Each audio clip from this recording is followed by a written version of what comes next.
Blessed be y'all, this is Jen Fremont. I am out and about, thought I would make a video or two. And today I would like to talk about free thinking, which has been the theme for most of the stuff that I have put up here. I have recently been reading some of the writings of Anton LaVey and looking at what real Satanism is and not what it is portrayed to be by Christianity. For one thing, they do not worship a deity. That is a tenet of theirs. Call no man master. Call no one master. And it's all about breaking the programming and doing things to break the programming down. I've been reading some stuff on a site called Educate Yourself. That's a very good site to go and look stuff up on. It has a wide range of topics there.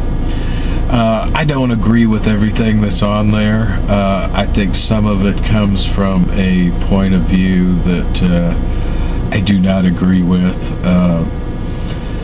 especially the stuff that is a heavily Christian point of view that portrays things such as Luciferianism or Satanism as something that is evil and something that is destructive. And that gets on my nerves. What I see is a projection. Christianity, especially, but the other major religions too. They're just the ones that are most vocal in the United States. They project their view of how things are onto other groups of people. That being that they worship a central deity. So in their mind, everybody has to worship and bow down to a divinity in a religious context, whatever that divinity might be. This is not the case in some paganism, I would say. Some pagans have simply changed the gender of the deity that they worship and go along their merry way doing the same things that they did when they were with the Christian church, when they were growing up. They have just switched the gender around and decided that they are going to do these same things, in a different way. And they think they've broken away from something, when in essence all they have done is stepped from one box into another box. I see that a lot because people want something to fit into. It has been ingrained into their mind, and there are very few people that actually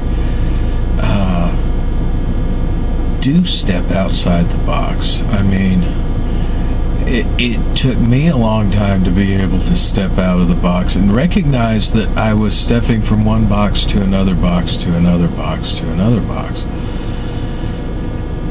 until I could finally get out of the box and say, okay, those are all boxes. Those types of beliefs can be used as tools, but they are not a good way to live one's life. When you live your life based on something that is a lie, it eats you up inside. And your true self knows that there's something wrong. Your true self knows it, and think that's why so many people do so many things to numb themselves. Whether that's eating junk food, whether that's eating sugar, whether it's drinking alcohol, smoking pot, doing other drugs, all of those things. I mean, things, obsessively having sex, gambling excessively, all of those things, it's the same addictive mechanism, and it's also the same trying to reconcile what they feel inside that is not working for them. They know something's wrong, but they don't know what it is, and it feels bad, and they want to feel better. So they go out and they do these actions, whatever those actions are that makes them feel better. And I've been guilty of that in the past. I drank a whole lot in my life, and I used to buy things obsessively too. A lot of stuff that I ended up not using because it was just something to make me feel good at the time. Or things that were used up quickly. I used to buy, back in the day when it was cassettes, I used to go and buy a fistful of tapes, and I would listen to them over and over and over for maybe a week, 2 weeks, maybe a month, something like that. And then I was sick of it. And, I'd stick them on the rack, and I might pull them out a year later or something and listen to it again for a while and put it back. But it was mostly a cycle. I finally recognized that cycle, that I needed something new and novel, something to distract myself, so I would go and buy some new music. And it wasn't something that actually had anything that was of substance to it. I think everybody understands drugs and drinking and stuff like that is the same way. I mean, it's a lot less time. Let's say you drink or do the drug or whatever, and it wears off in a few hours or so, and most of the time you are back to feeling even worse than you were before you took that substance. But the shopping seemed to last a little bit longer. Other things I did, I could say I did sex the same way. I felt wonderful after a while, but I wasn't doing it for the reason of loving that person and really wanting to be with that person for who they were. It was how it made me feel.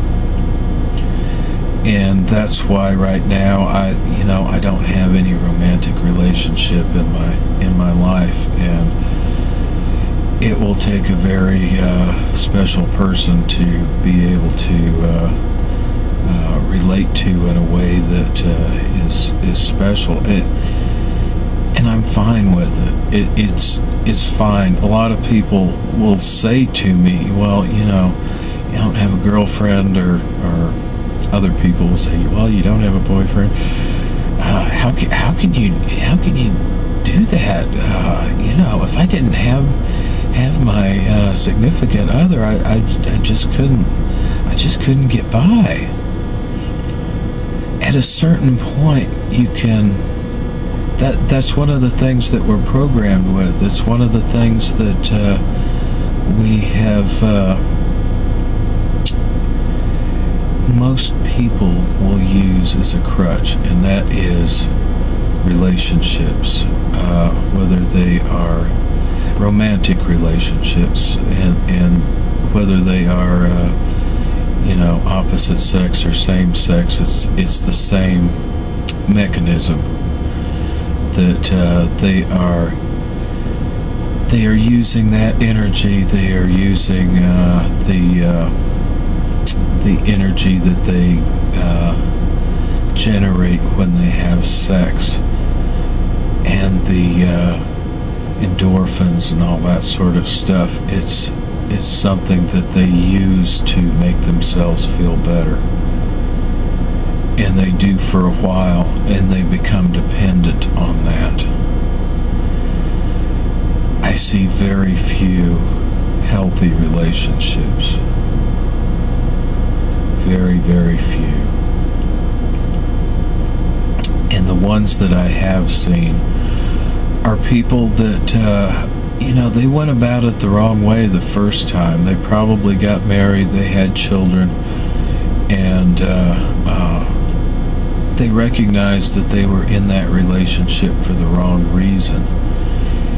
And then they went out and found somebody else that had experienced the same thing. And by this time, the children are grown, they get divorced, or they break up, whatever, and they find somebody else who's experienced the same things and recognized that they were in a relationship for the wrong reasons. And then two people can usually get together and have a relationship for the right reasons. And those are usually very strong relationships. It takes a lot of age and experience to be able to start to recognize things, unfortunately. And most of the time, by the time somebody starts to recognize things, they are trapped in something that they think that they cannot get out of. Or they would have to give up so much to get out of it that they are unwilling to do that, and they stay in it. And it eats them up inside. There comes a point in all of these things that you have to kill off a part of your true self in order to keep going with it. And I think I will save that for another video. I'm going to do some more videos, but I think I'm going to save that for another video, because that is a discussion in and of itself. This is Gen Free Mind. I hope this has been helpful. Blessed be y'all.